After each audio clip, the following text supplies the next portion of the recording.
Okay, we're gonna finish up here with we started out with trying to have James say what he would change in his work in order to make it more palatable to a publisher, which of course segues into really what they want to try to get the movie Netflix deal. But we'll wrap it up with this. He was talking about Poet, which probably is the one that could have been like an HBO miniseries, Oh especially yeah, now. I like Michael J. White as Poet Uh, personally. Wesley Snipes is getting a little bit long in the tooth. Sorry, Wesley, but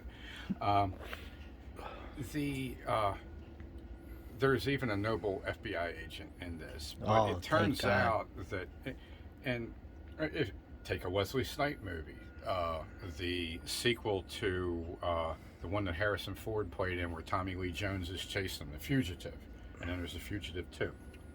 At the end, Wait, there was a fugitive. There was a there fugitive was a too. Fugitive 2 with Wesley Snipes, Oh which was God. also pretty good. I like actually. I like Wesley Snipes. I think he's actually very underrated. People make fun of him for no reason. But anyway, continue. So, in the end, or even Death Wish, where the cop lets Charles Bronson go in the end. That was great. Okay, Dude. the fact that the convoluted nature, particularly the Gerald Butler movies, like where he's a Secret Service agent, this convoluted, ridiculous plot that has to be woven around so that the hero, who was doing the right thing but breaking the law, is finally exonerated by the law. Okay, that's not very realistic. And so that would be changed. So the fact that the FBI agents turn out to be scumbags, What? and Poet, that would actually have to be changed. Greg Bear, who's an excellent science fiction writer, his best novel was Blood Music. He wrote a mainstream book titled Quantico. He got access to the FBI training facility at Quantico. What an honor. And he wrote what could charitably be called a very cucked book. No. Okay, so this this is what you have to do. And Quantico, I would bet, is under consideration for some kind of movie script if it has not already been made into one. It had all the ingredients you need. It had 30 to 50-year-old Caucasian males who were addicted to their gun ownership rights and rural independence, like plotting to overthrow the government. Oh, you mean Nazis? Right? Yeah. Something Wow. like that. So you're you have to write a story that's a slave to the matrix that we're in, and if you break away from it, you've got to wrap back around and finally embrace it in the end. Even if it's just the last couple minutes of finally admitting the movie Drive. Some young stud played in it, and it was a very cucked movie, but in order for the hero of European descent to go out there and fight the bad guys, he has to do it on behalf of other types of people. That's right. And usually, in particular, women. Yeah. Well, he owes them with his privilege. Right, and it goes all the way back to just about every John Wayne movie. Right? So See, that's the nuance, guys. Anyway, we'll continue. that, that the best example of it is Rio Bravo, which was even an attempt to undo the cuckiness of High Noon, and still they had to make so many nods to feminine authority. You basically can't go take out the bad guy until the ladies in town say it's okay. John Wayne is not gonna save you. Anyway. But and Andrew Edwards in his novel King of Dogs, which is something you haven't read, but we had both read Breakfast with a Dirt Cult. Yes, Sam Finley's, but great book, man. With that one. Right. But I'll say a Great brief book. thing about Andrew Edwards' King of Dogs, what he'd have to change to get a book deal or a movie script. Okay, his hero, Grayson, he's really tight with an ex-military guy, and he makes a promise to him. So it's really a book about honor and moral survival from the perspective of somebody who is a Western person who is their life has been about surviving on their own out in the wilderness. Like you saw Andrew's stealth setup. That was awesome. He set up like 50 yards from the gym where I just crashed on the mat and I covered myself with a hoodie. Yeah. You know, this guy had like a 5. I think his whole setup weighed less than my hoodie. Yeah, he had the stealth setup. So Right. And it was pretty cool. yeah, it was great. And one time I walked over the hill to say hi to him, and he was out there meditating and everything in the woods underneath the sunset. So he's a really centered guy, and he has got a non-military, non-law enforcement hero. For the modern audience, if it's a military or paramilitary adventure, the hero either has to be law enforcement, usually doesn't get along with all the other law enforcement people. This is how they square the circle. Right. The fact that most cops are pigs. Is the hero is the cop doing the right thing, and he's fighting all the other cops that are like stupidly doing the wrong thing. Or he's got to be a former military guy. Okay, like in the Mark Wahlberg Sniper movie, which is a really cool movie. Then they made a mini series out of it in which he entirely cucks out in order to adapt it to the new politically correct thing. Grayson is a hero with no one. He's got no law enforcement credentials. He's just a dude that hunts for his own food out in the wilderness and can survive in the wilderness. Wait, you mean a Nazi?